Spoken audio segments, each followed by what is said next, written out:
My name is Sierra Mano. I'm the new public programs and education manager at the Museum of Art and Design at Miami-Dade College. I'm so excited for tonight's program. A River Runs Through It, Part 1, the Miami River Yesterday, Today, and Tomorrow. The program is presented by the Miami-Dade College Special Collections and the Kislak Center at the Freedom Tower. So I'm pleased to present and introduce Dr. Carol Damian of the Kislak Center. Carol's an art historian and former director and chief curator of the Patricia and Philip Frost Art Museum. Carol's currently the curator of the Kislak Center, part of the Miami-Dade College Special Collections, housed within the Freedom Tower, as well as the curator of the Chapel of La Merced Colonial Collection at the Corpus Christi in Miami. So Carol, if you'd like to take it from here. Thank you. Hello, everybody. For those of you in Miami, it's a very good night to be inside. If you're not in Miami, it's a very bad night in Miami. So we're here tonight for a very exciting program. And first, let me tell you a little bit about why we are doing this particular program. The Kislak collection is a collection of the early Americas. It is a collection that is about exploration and navigation. It includes extraordinary maps of Florida, among other things, and documents, and of course, a wonderful collection of objects from the ancient Americas. So as we were trying to think of programs, because the Kislak Center at the Freedom Tower is currently closed as the building is being renovated, trying to do programs virtually to keep the ideas and the themes of the collection in public view. So this particular idea of the river runs through it, I need to give a plug to my co-curator colleague, Arthur Dunkelman, because he was the one who came up with that wonderful name. And it was very easy to figure out ideas about this program, beginning with Dr. Paul George. So before I introduce him, let me introduce Arthur, who is going to be part of this conversation with us tonight. Arthur Dunkelman is the curator of the Kislak collection of the early Americas, exploration and navigation in special collections at the University of Miami, Richter Library, where the exhibit Open New Worlds is ongoing at the center. Before coming to he was the director and curator of the Kislak Foundation for 24 years. In 2004, a portion of the foundation collection was donated to the Library of Congress, and Dunkelman managed the transition, research, and public outreach. He also edited a comprehensive catalog. Now he is at the University of Miami, where we enjoy a wonderful collaboration between these two important institutions in Miami. But there's another Kislak collection that is also at the University of Pennsylvania. So it's an extraordinary collection that we hope to be able to share parts of it in our particular programs. So now I'd like to welcome Dr. Paul George, who probably does not need much of an introduction to many of you. I think you're here because you know who he is. He is a man who for more than 3 decades has been Miami Museum's resident historian. He's toured his way to local, national, and international acclaim with his continuing series of historic tours. Through walking, coach, and boat tours, Dr. George has welcomed participants on memorable journeys throughout South Florida, its historic neighborhoods, landmarks, and sites. As a Miami native, author, and former college professor, Dr. George has gained fame for his uncanny ability to recall the most impressive details about people and places that make South Florida so unique. I've had the pleasure of going on that tour a number of times, and it's always amazing year to year to see how the river has changed. So we welcome you, Dr. George, and we'd love to take the tour down the river with you tonight. Well, let's do a virtual tour then, Carol. Thank you for that really nice introduction. We do have some wonderful images to embellish my talk, but I wanted to talk about this really unusual waterway. Unusual because it holds such a huge place in this area's history, and yet in its original dimensions, it was about 4.5 miles. in length.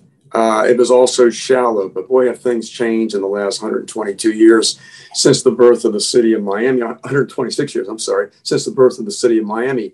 So what I wanted to discuss was the river and kind of put you on a virtual tour moving along both banks of the river from the mouth. We call it moving upriver, and then we'll come back downriver if time permits. Meanwhile, we'll be alluding to some wonderful images that'll come up on the screen as I'm talking. So we've got the Mayaimi River, and the Mayaimi River has hosted humanity based on some wonderful archaeological digs over the last 50 years. Has hosted humanity for at least a few thousand years. And I would bet my hat that probably a lot longer than that, because we got into the archaeology business in Greater Miami a little bit later than other areas, but we've really caught up over the last 50 years. And you can just see by this image here, that's at HistoryMiami's Tropical Dreams permanent exhibit, how early peoples, indigenous peoples, lived on the river. You're looking at the south bank, looking across the river itself at the north bank. And again, this was their waterway. This was their place for food. This their place for travel, their place for imbibing fresh water. It flowed into Biscayne Bay. On the west end of it, two forks, and they reached the edge of the Everglades. And we'll be talking about that as we move through this image. But just take a look at this. These folks here are actually in the vicinity of the famed Mayaimi Circle, which was uncovered in 1998, test dated back more than 2,000 years on the south bank of the river, in what today we would call the Brickell Avenue neighborhood. Really one of the more striking archaeological finds. It gained international renown, that particular discovery. And it's, really made us understand a little bit better how indigenous people lived on the river itself with all the artifacts and fossils we've uncovered from that. Okay, so we can take a look at the next picture. This is interesting here. A federal surveyor came by in the mid-1800s and sketched the mouth of the river. And again, we're looking at what for me would be the most important part of the river historically and through today archaeologically.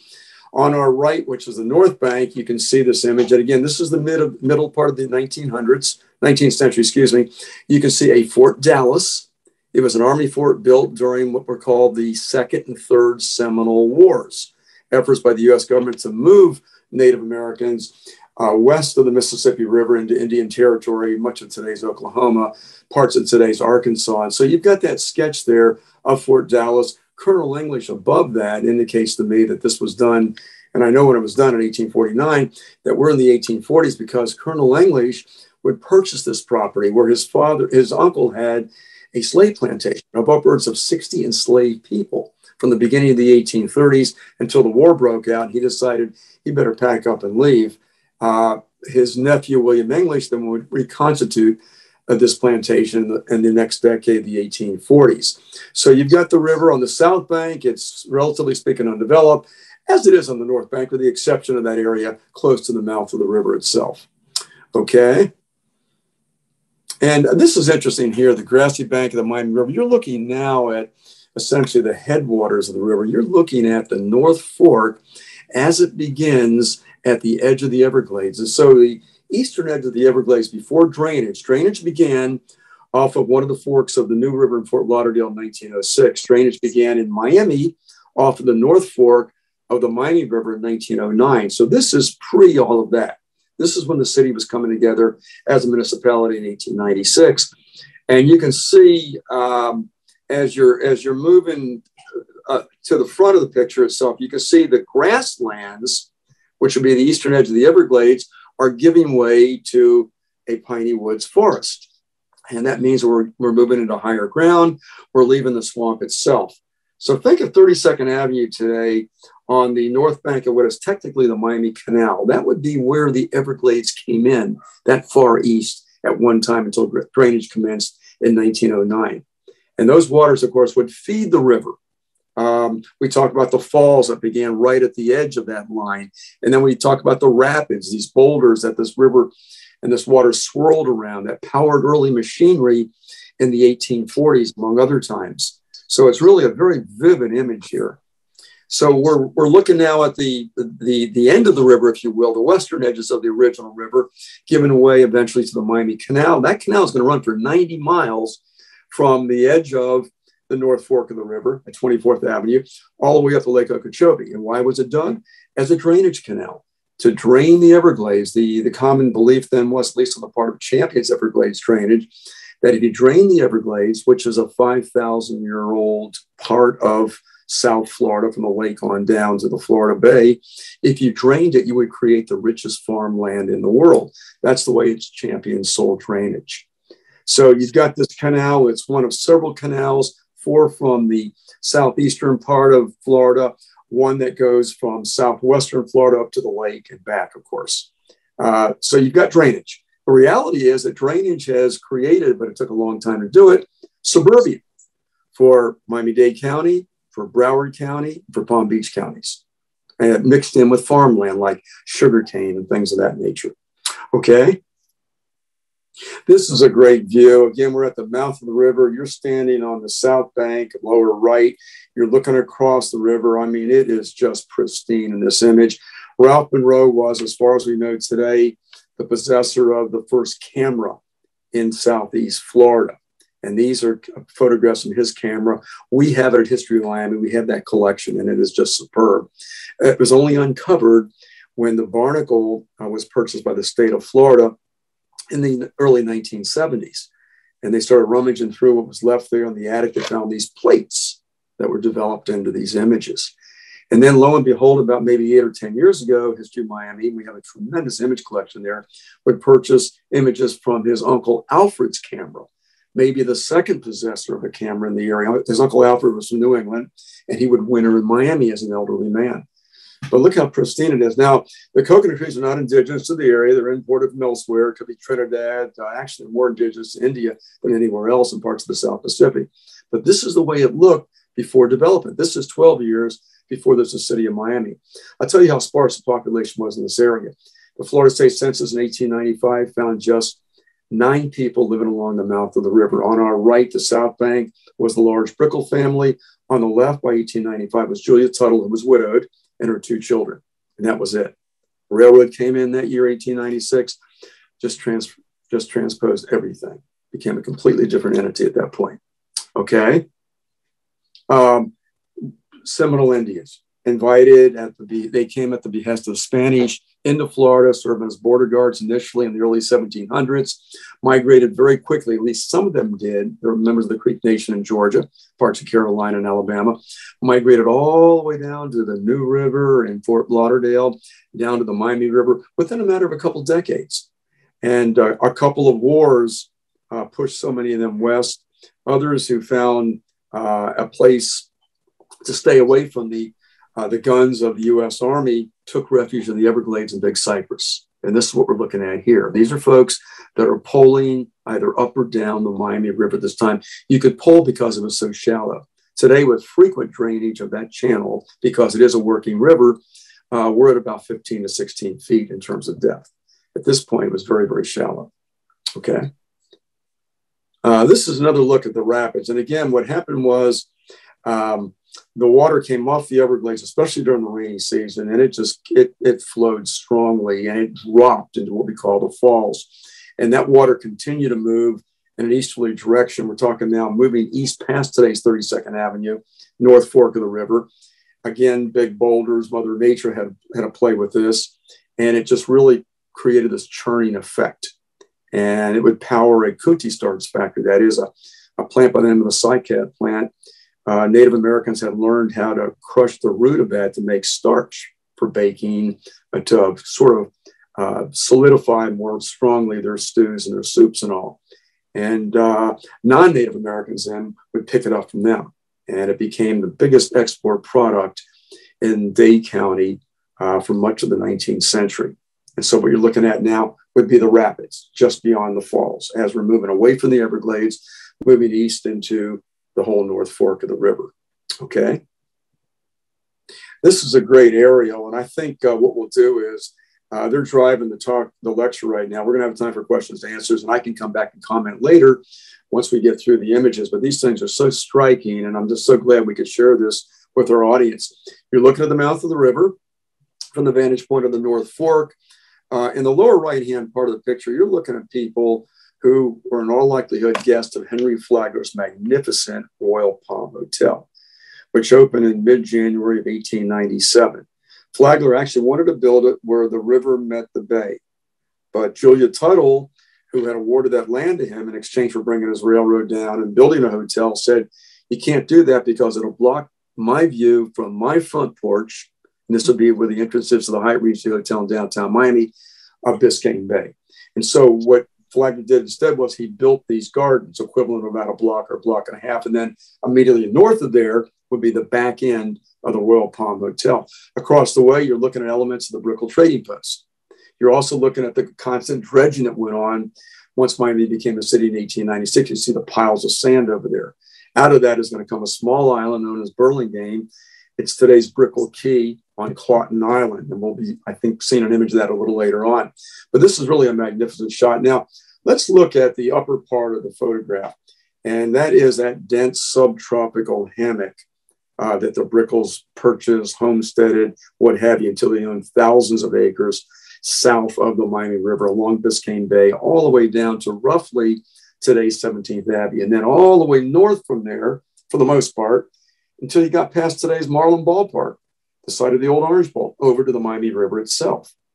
So this is a very interesting shot. It's early on in Miami's history. We've dated this circa 1900. You've already got the Flagler docks, AKA the docks that have been built out there to accommodate people like the Vanderbilts, who sometimes came down to winter at the Royal Palm Hotel in a yacht. Okay. This is interesting here. Indian trading post below the rapids of the North Fork of the Miami River. So we're looking east. We've gotten past the rapids. You had these trading posts all along there, and probably the best clients, and they were typically white traders. The best clients of the white traders were the Seminoles. We didn't break them down at that point into Miccosukees and Seminoles. It was just a generic name Seminole. There were actually different peoples, a different language, although they share similar customs.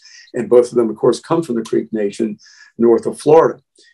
You had a lot of trade going on, and they would bring in things from the wilderness, whether it was otter skins, coontie starch. It could be feathers for women's hats from some of the birds that were just decimated as a result of that, whatever it might be. And in exchange, they would buy thread, and they would buy calico cloth and beads and things of that nature. So it's very interesting in exchange. With most of the traders, or at least much of the traders, it was a cash thing. They sold for cash. They would take that cash, and then they would buy from the trader what they wanted. And this is a sort of a humble trading post here. There'll be more elaborate ones headed by the Brickell trading post on the north bank of the river. We got a glimpse of part of that in that previous image. Okay. And this is interesting here. You're looking again from the south bank of the river. You're looking across in a northeasterly direction at the Royal Palm Hotel. There's Flagler's Hotel. 5 stories, 440 rooms, a wraparound veranda around the entire structure itself. It's wood frame, painted in Henry Flagler, apparently his favorite color, yellow. And there it is. It's standing right there at the edge of the river, looking out over Biscayne Bay itself. This would be the early 1900s. You can see how undeveloped the Brickell property is at this time. And this was really a point of contention between the Brickells and Henry Flagler, and it probably even involved Julia Tuttle. And that is that the Brickells, and this is in several different sources, maintain that Flagler assured them that he would help develop the South Bank as much as the North Bank was developed.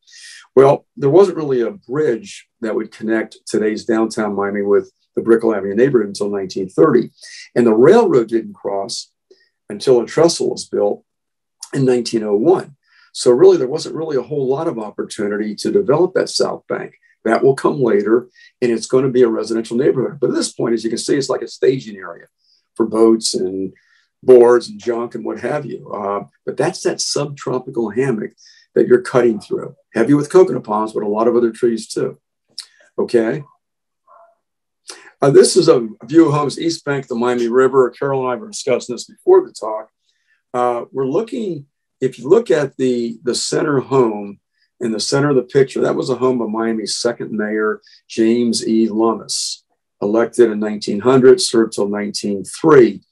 And Lummis and his brother, everybody in early Miami was from somewhere else. It's kind of like today, you know.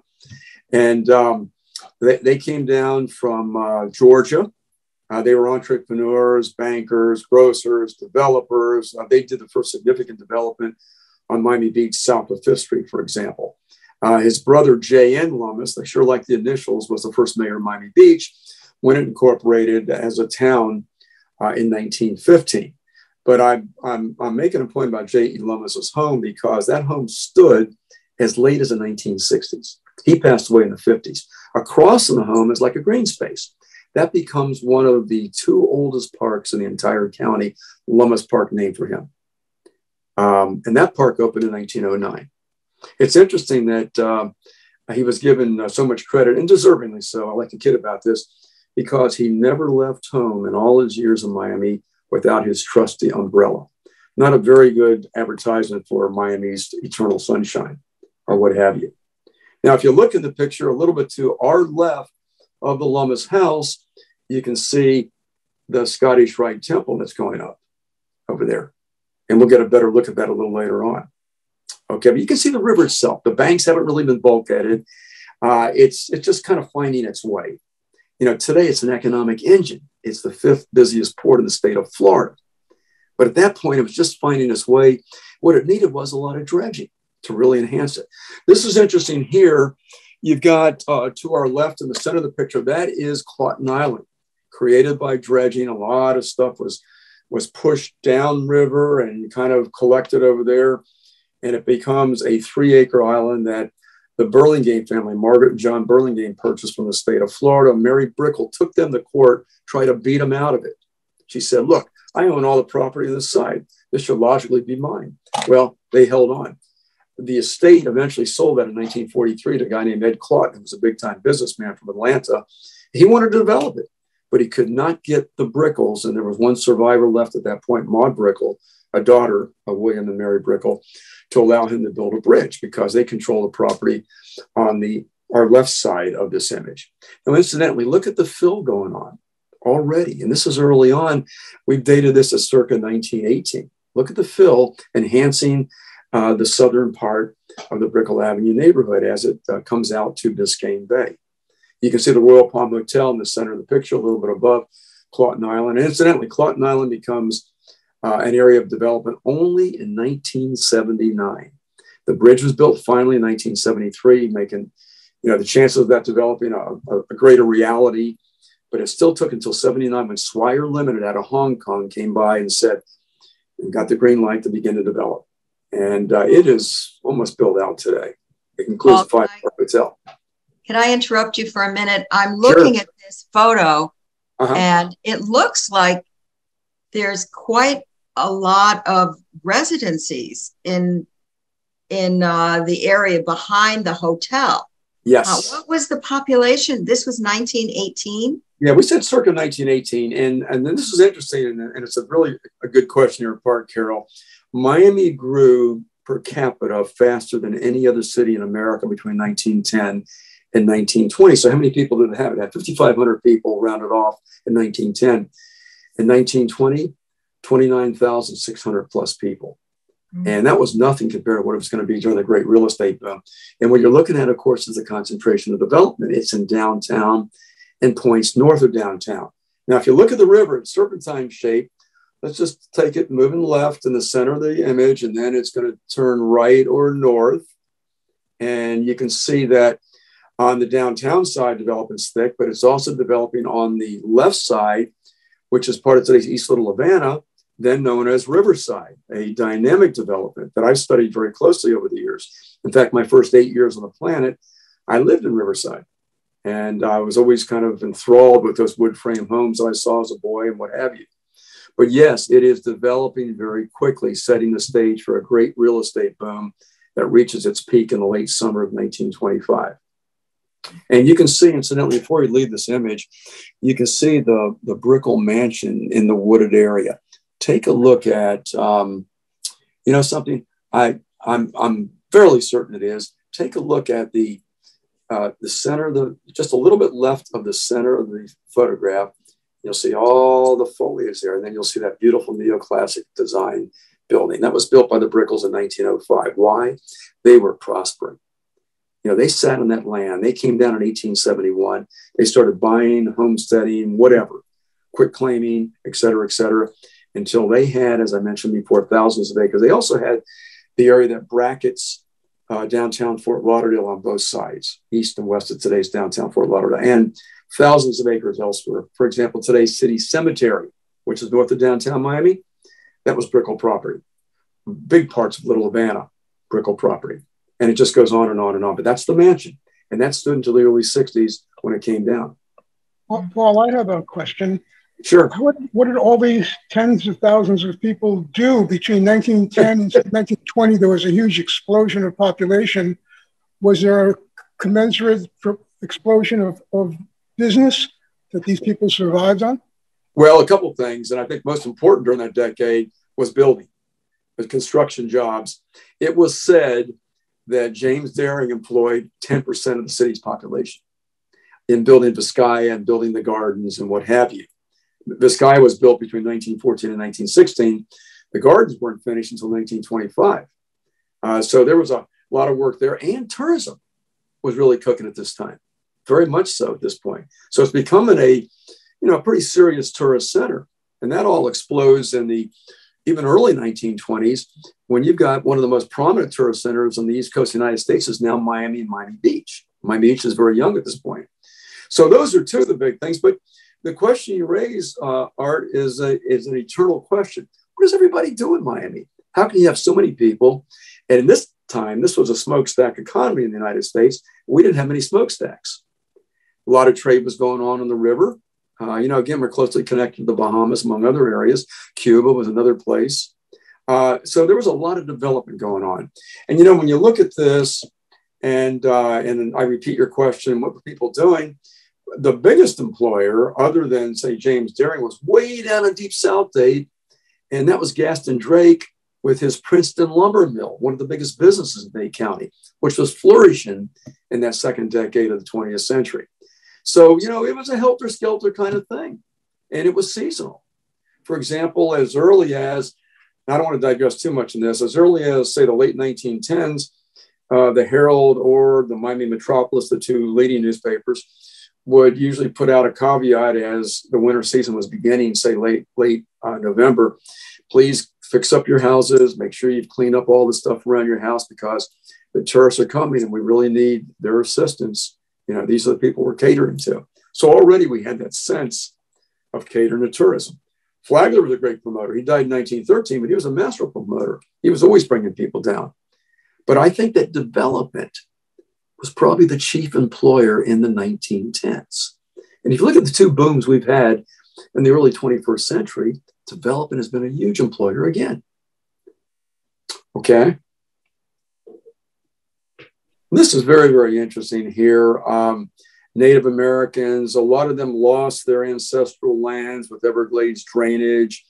And, they kept getting pushed back farther and farther west. And there were opportunities to become part of in terms of getting your room and board and be able to work a little bit, part of these so-called Indian villages.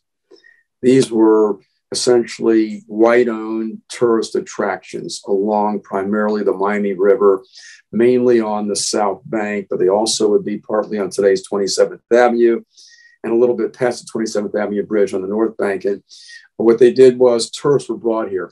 Believe it or not, as late as the early 1940s, the number one tourist attraction in Florida were these so-called Indian villages, not just here, but in other parts of South Florida, all the way up to the Indian River and beyond. And tourists just couldn't get over enough, the so-called exotics, as they saw it. They had alligator wrestling. Actually, it was a white gentleman, a member of the Coppinger family, who taught Native Americans early on in the 1900s how to wrestle alligators and survive. They had mock marriages. A lot of the young guys in these so-called villages, this is where they lived, would dive in the water for a quarter or whatever, and tourists were just in awe of this. And here's somebody from New York. They've never seen an indigenous person before. They also had the mock marriages. May was a big month for that, where a Native American couple would get married in front of a bunch of tourists. The problem is if you came back a couple of days later, you might see that same ceremony with the same people. So you didn't want to come back twice in a row. But this was a major, major business, and they were still operating as late as the 60s. And of course, the taste had changed dramatically. Dolphin Expressway had cut off a couple of these places from easier access for people to visit. A lot of the people who visited these actually came upriver in something called a Sally, a very popular tour boat of that era. So this is really, I think, a pretty stunning shot. It's dated 1923. It's probably quite accurate. And Musa Isle, the Oolitic limestone wall at the entrance to it, which would be south of the river, of course, is still standing. But the whole area has been redeveloped into apartments, condominiums, and what have you. So you're talking about roughly 25th Avenue and the river northwest with this particular institution. This was the most prominent of all the so-called Indian villages, Musa Isle. Musa said to be a botanical term for banana.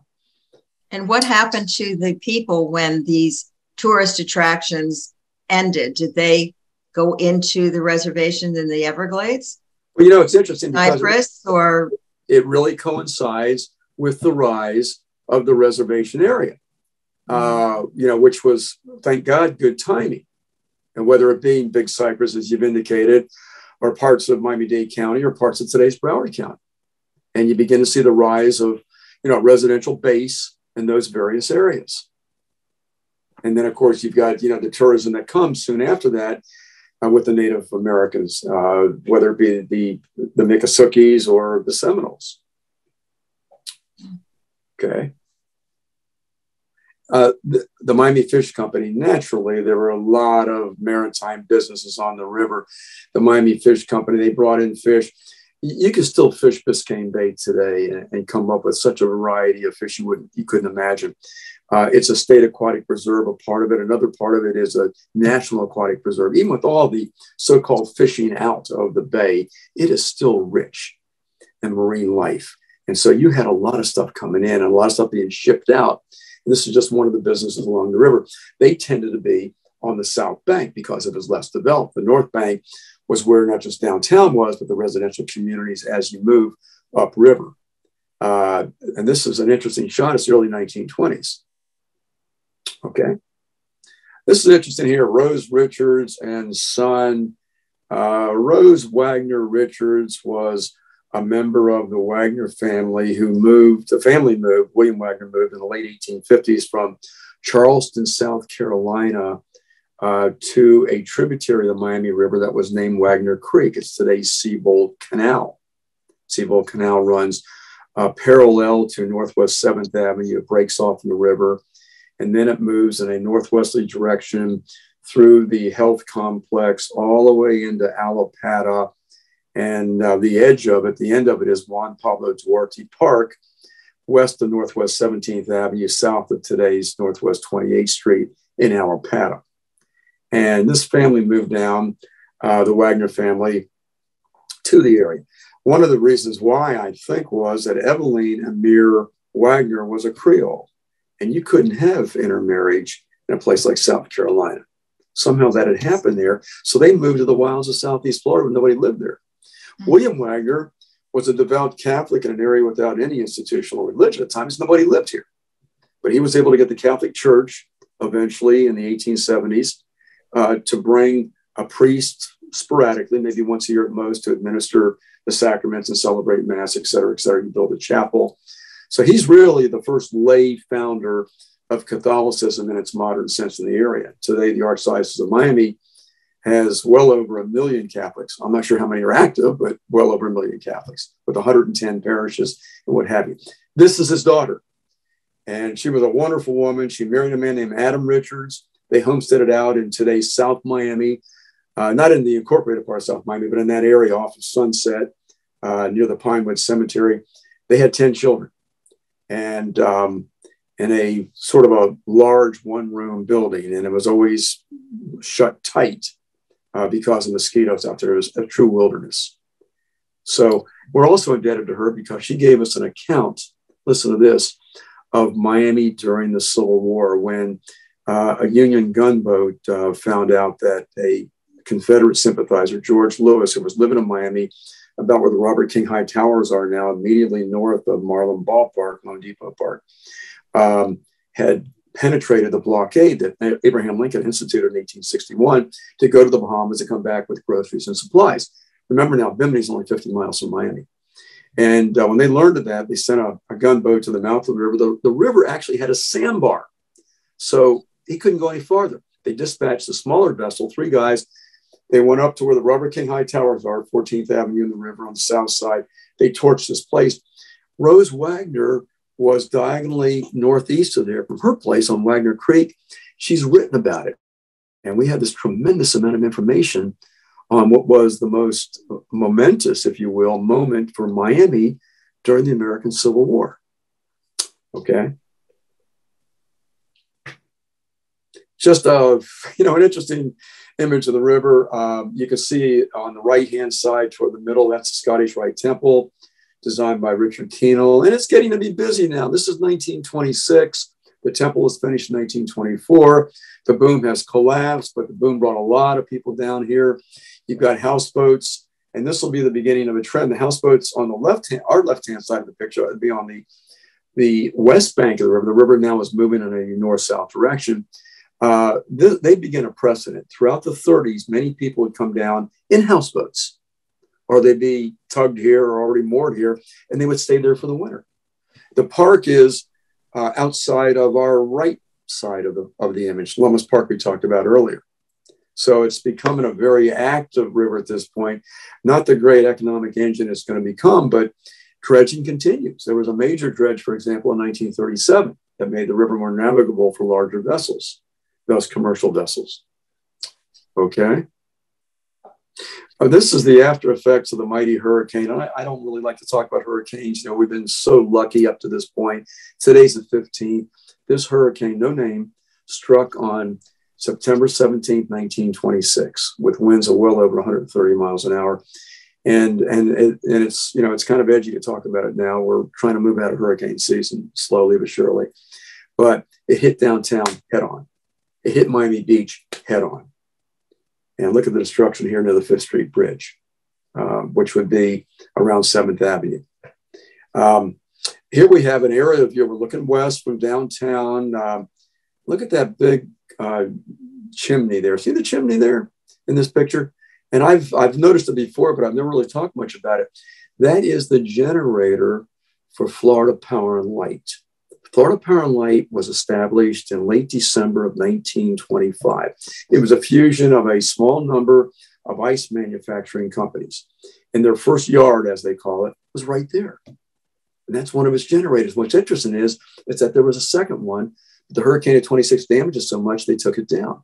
So you're looking now at the Miami Avenue Bridge moving in the direction of the Southwest 2nd Avenue Bridge. And on your left, it's going to be the eastern parts of Riverside. And on your right, you're looking at not just portions of Riverside, but you're moving into the area of Spring Garden, which is a lovely neighborhood. I think we have some images of that coming up too. But it's, it's beginning to mature. It's still kind of edgy looking, but it's a working river. If you want a beautiful river and a pleasure boat river, you just have to step 25 miles north to the new river in Fort Lauderdale, which is interesting because that's a naturally deep river. And this is a shallow river until it was dredged. So why is that the reason? Henry Flagler foreordained this as a working river. And he kind of bypassed the new river. He just needed it to build a trestle to bring that railroad over the new river into Miami. Okay. Look at this here. Now you've got an enhanced Clawton Island. Look at the difference in size now with what was, and this is 1940. It's still technically Burlingame, but look what's happened. The Army Corps of Engineers, in many ways, has enhanced the size of that island. And look how constricted the mouth is. What happened here was you've got a lot of change that's going on both sides of the river. You got a bridge. We didn't have a bridge crossing the river until 1930, the Brickell Avenue Bridge. That's the first time Brickell is connected directly with downtown Miami. Now, something else is noteworthy. If you look at the lower part of the image, a little bit to our right of it, you can see the grounds of what was the Royal Palm Hotel. Royal Palm Hotel was leveled in 1930. It closed after the 27-28 season. This magnificent hotel, considered outdated, had been damaged by the hurricane in 26, and what have you. Now look at the marina area there. Those are the old docks that have been enhanced by the Royal Palm Hotel interest, the Flagler interest, and they're going to be taken down within a matter of about 5 years after this image, this 1940 image. And what I would have done in my heart of hearts is I would have just removed them if they're going to remove them, and don't put any fill in. Instead, they filled it all in. And so that's where you got, for example, the Aston Martin high-rise condo, which is close to 70 stories, and it's been topped off. Look at this here. The brick area has been developed. This is interesting here about tunnels. We hear about Elon Musk and his ideas for tunnels in Miami. Would you believe that during the war in the mid-1940s, there were proposals on the part of the federal government to build not one, but 2 tunnels from the south bank of the river to the north bank of the river? They never happened. In fact, the only tunnel up till today, as far as I know, is the Harry E. Kinney Tunnel under the New River in Fort Lauderdale, which was completed in 1960. So you're thinking about tunneling the river. And, you know, every time you're stuck in traffic, especially at the Brickell Avenue Bridge, you know, you think about maybe the tunnel would be a good idea. That can back you up for half an hour. Look at this here. And again, it's because we've got a working river. Okay. And this is a great view. It's on the First Street Bridge. It was recently removed. It was such a quaint bridge. It had a stairwell on the, the north side of the bridge that you could access the bridge from Riverside on the left-hand side of the picture, or you had a stairwell from the right side from downtown. You could access the bridge, walk up this kind of winding stairwell, take you right to the bridge and walk right across it.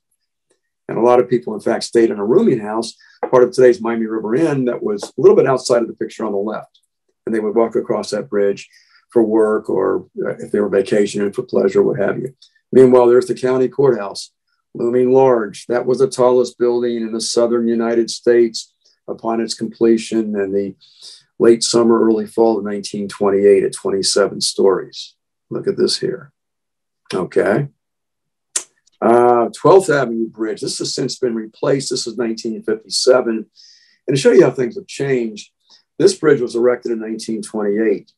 But if you're moving north on this bridge, you might want to call it the Bridge to Nowhere, because once you got down to 11th Street, which was about maybe 2 blocks or 3 blocks after you left the bridge moving north, there was no street. Instead, there was a Miami Country Club, an 18-hole golf course that had grown out of Florida's Flagler's 9-hole golf course that had been erected in 1898. What happened was Miami and the county and the state were growing very, very rapidly. And through eminent domain, the golf course was taken by the state, by the county. And they developed a civic center, state office buildings, Dade County Sheriff, today's Metro-Dade Police, on the west side of 12th Avenue. And they ran 12th Avenue all the way through. There was no road from 11th Street to 20th Street. So we got a great family story about this. When my sister was born in the late 1940s, my father was so excited, didn't have a car. So he, as the story goes, literally, we lived on Southwest 4th Street, walked and ran right through the golf course to the hospital to see the brand new baby, which was a really interesting story. Had this been 10 years later, he could have gotten a ride right to the hospital, but it wasn't in at that time. Okay, this is interesting here. Merrill Stevens. Merrill Stevens has been around since 1883 in Jacksonville as a boat yard, a boat repair, even boat building.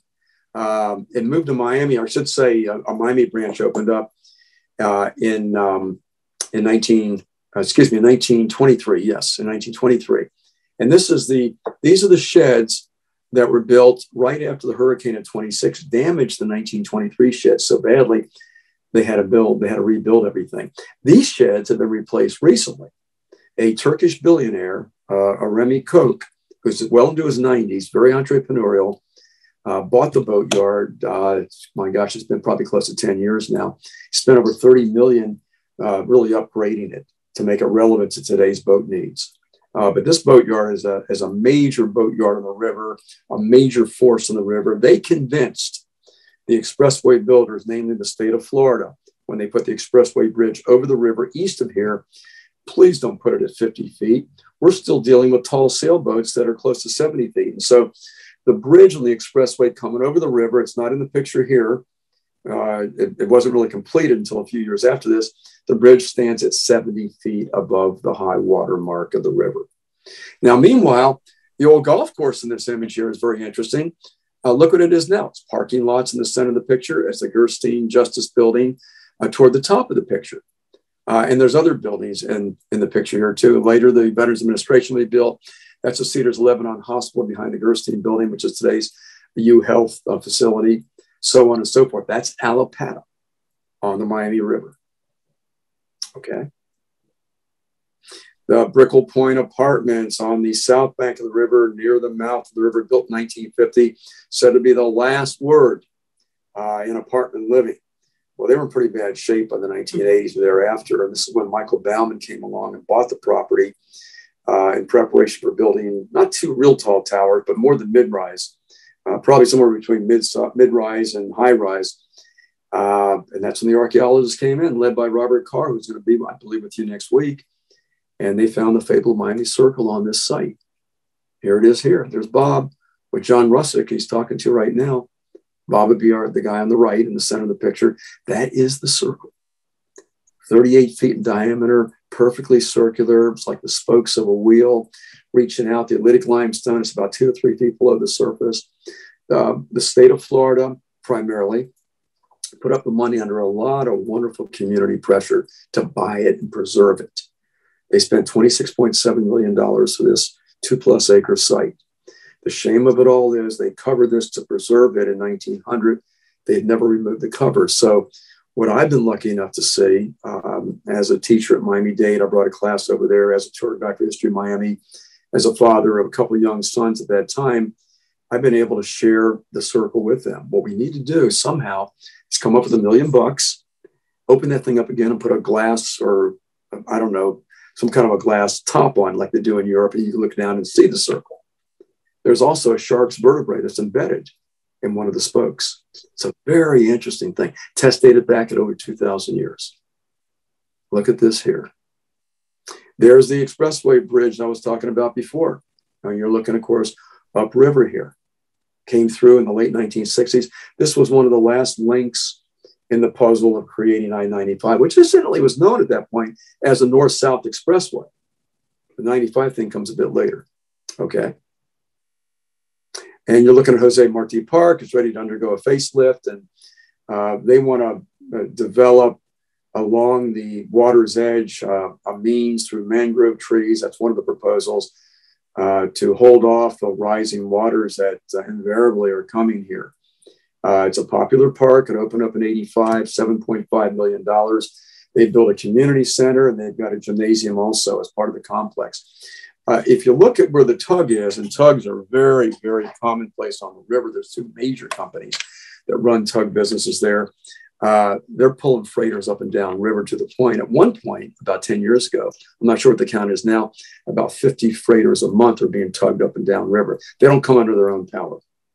And if you look under the expressway, that is where Tent City was, where about 300 Montiel refugees during the Montiel boat lift in the spring, summer, and early fall of 1980 were bivouacked because they had no place to stay, in army tents and what have you.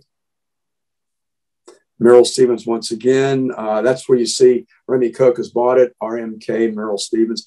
He bought it out of either bankruptcy or near bankruptcy. And this is one of the most venerable businesses on the river. And again, we mentioned the working river. These boat yards are important. They're big contributors. But the biggest business on the river is the trade, to the tune of about $4 billion a year to the Caribbean, to the West Indies, and what have you. This is a jewel of a park, Everest G. Soule Memorial Park. I do a walkthrough that begins in this park and then moves from here in a south and easterly direction. This is just west of 17th Avenue on the south side of the river. And look at the ridge there, Mother Nature. That ridge runs for not quite a mile. Beautiful park. Only opened in 1965. And it's unfortunately a best kept secret. Not enough people use it. Okay. And we're looking here. Let me see. I'm kind of stumped on this one here. I'm just trying to figure this one out. And y'all better forgive me. I'm just a little bit stumped on this. If anybody has any information, I'd be more than happy to speak to it. Looks like they're constructing something. It might be. No, I don't want to take a guess. I'll have to come back and do my homework on this. This is interesting. This is Spring Garden. It's a community that began in the second decade of the 20th century. It's immediately west of Wagner Creek, aka the Seabold Canal, developed initially by John Seabold, the preeminent baker in early Miami, a German immigrant. And it stretches from the river north to 11th Street, from the canal, which is a little bit west of 7th Avenue, all the way over to 12th Avenue. Ruth Greenfield is a lovely human being, age 98. Don't tell her I told you the age. Wouldn't be happy about this. She still lives there. God bless her. And truly Nolan of Bug fame has lived there. Gardner Malloy, who lived to be past 100, a great tennis star, lived there. And many other very interesting people. We do a walk tour of this. Usually prior to the pandemic, we would offer it at History Miami in either December or January. Just a lovely neighborhood. And here we're looking at the South Fork of the river. It's breaking off from the North Fork of the Unified River. And so if you look at the center of the picture, that's the South Fork moving in a southwesterly direction. It's only navigable from there, that's 19th Avenue, to 22nd Avenue. And then the body of water becomes much more constricted and it's not navigable. There's actually a fixed bridge at 22nd Avenue. And so now you're looking, I think this is our last image, you're looking at the mouth of the river looking west, and look at the construction here. And believe me, on the drawing board are plans for X number of additional high rises. Virtually everything has been snapped up. You know, it's so shocking. There was hardly any private investment in downtown Miami to speak of in terms of construction in the 1980s, into the 1990s, 1970s. And what's happened since the beginning of this has been absolutely unbelievable. The residential base there has grown enormously. Okay, so I think we have time for some questions if anybody has any questions. Carol and Art have gone really easy on me tonight. Thank you. Well, it was fascinating. It was hard to interrupt you because the information is, really so interesting. And before we turn to the questions, I just want to tell everybody, because I'm sitting here with this book. It's called Along the Miami River, and it's Paul George's book, and it's full of many of the photographs that you saw, but also many, many more. And as I was going through it, I mean, there's so many more things to talk about, but we are going to continue this talk because next week, Bob Carr is going to talk about the Tequestas and the Miami Circle. He was Miami-Dade's first archaeologist. And then in October, I think it's the 20th of October, we're going to bring the Seminole Nation into the conversation with the director of the Atatiki Museum and some of the Tara Chadwick and the conservation officer for the Seminole, so that we can sort of get back to the trading post idea and the role of the indigenous people. So, Paul, thank you so much for doing this, because this is the big overview that is really inviting us to continue. So, Sierra, are you looking at the questions? Yes, we have a few questions. I'll read. I like the first one. It's an early question about the rapids. So it says, would you say that the Miami River would have benefited from its natural rapids over time, would they have become a nuisance to the growing city? Well, I tell you, when you said growing, that's partly the answer. I would have preferred in my heart of hearts that those rapids were always there. In fact, in the early years of Miami's corporate existence, people would picnic around the rapids. They were so enthralled with them. I wish they were there, but the reality is this was a growing city, and it would have been limited, very limited in population to people living in what we call the Atlantic Coastal Ridge, which only moves about 4 miles inland. Had that not been drained. And of course, the fate of the city was really out of its hands in terms of development, because the state of Florida was a moving force behind Everglades drainage. So yeah, I would have loved in my heart of hearts to visit those rapids, had them around, and it attracted so many people, including visitors. A picnic was the big thing to do by the rapids. And it's in my book, in fact. There's a photograph we have in there of a picnic. So there's no Paul, way. I have a quick question, Paul. These are just wonderful, extraordinary collection of photographs. Can people actually come and see the photographs? Are they available to the public at all, or are they? They're from History Miami Art, and they have a fantastic collection. They could likely make an appointment with the research center, and they could come visit that, or they could get a copy of my book. which has a lot of these books. I love the book. I have the book. It's so awesome. Here's the book. And it's a great gift. You see, well, you know, Carol, of the tours I do, this and the Key Biscayne Steel Swell have always been the most popular. My favorite tour, not to digress too much, is really downtown Miami. That's where it all happened. It started. But I love doing the river tour. I really do. We had Senator Bob Graham on it 3 years ago before the pandemic. I handed the mic to him when we came to the Brickell Avenue Bridge. We were stuck there for a while. Senator, tell us about what it was like. You know, he lived out there in today's Miami Lakes. And he just went on. It was just beautiful what he said. So when are you going to do your next tour of the Miami River? Because I know that's it's coming up on Sunday, May 4th or 5th, whatever that date is. And we would love to invite our audience. They can contact Hannah at HistoryMiami, 305-375-1621 to arrange, a reservation. So it's coming up on that first Sunday in December. I believe it's, I want to say the 5th, but I'm not sure. Might be the 4th. But we'd love to have you come on.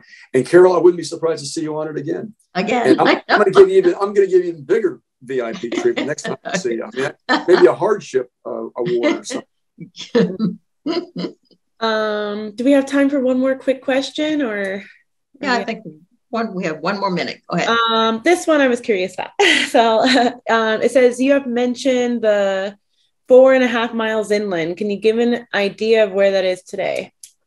Okay, well, you know, the river's kind of broken up into the downtown region, and then there's the boatyard region, and then there's west of 27th Avenue would be the second port of Miami, this 5th busiest port in the state of Florida. So the river ran this way. The South Fork broke off from what I call the Unified River at 19th Avenue, and it ran in a southwesterly direction over to about 27th Avenue. There it was connected in the early 1900s by something called the Hoyler Comfort Canal that would then eventually take it up and connect it to the Miami Canal all the way up to Lake Okeechobee. The North Fork of the river in its original run, as I mentioned before, ran all the way up to about today's 32nd Avenue, where it ran up against the eastern edge of the Everglades. So that would have been its original dimensions in terms of length, 4.5+ miles. Great. Well, we're at our time. Thank you so much, Dr. Paul George. Thank you so much, Dr. Carol Damian. Thank you so much, Arthur, everybody from the Kislak Center and HistoryMiami, and of course, our participants that joined us tonight. As Dr. Carol Damian mentioned, the next iteration in the series will be next Thursday, September 22nd at 6:30 p.m. And that one will be called A River Runs Through It Part 2, the Tequesta, Florida's First Peoples. And we'll be hearing from Bob Carr in that session. So, and if all the participants will follow up with the link so you guys can see where this video will be posted, and a link to the next event next week as well. Great. So thank you, everybody. Thank you. Thank you.